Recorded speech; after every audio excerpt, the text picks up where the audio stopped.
কতলা নাফসান বিগাইরি নাফসিন আও ফাসাদিন ফিল আরদ ফাকান্নামা কতলান নাস জামিআ। পৃথিবীর মানুষ শোনো,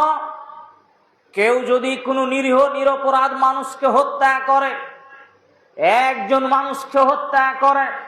মান কতলা নাফসান বিগাইরি নাফসিন, সেটা যদি হত্যার বদলে হত্যা না হয়, নিরীহ নিরপরাধ কোনো একজন মানুষকে হত্যা করে, সেটা যদি নিরপরাধ কোনো হত্যার বদলে হত্যা না হয়, অথবা পৃথিবীতে ত্রাস সন্ত্রাস বিপর্যয় সৃষ্টি করার মতো অপরাধ না হয়ে থাকে, তাহলে জেনে রাখো ফাকান্নামা কতালান নাস জামিআ, সে যেন সারা পৃথিবীর মানুষকে হত্যা করে দিল। অপরদিকে ওমান আহইয়াহা, কেউ যদি কোনো নিরপরাধ নির্দোষ মানুষের প্রাণ বাঁচায়, ফাকান্নামা আহইয়ান নাস জামিআ, সে যেন সারা পৃথিবীর মানুষের জীবন বাঁচিয়ে দিল।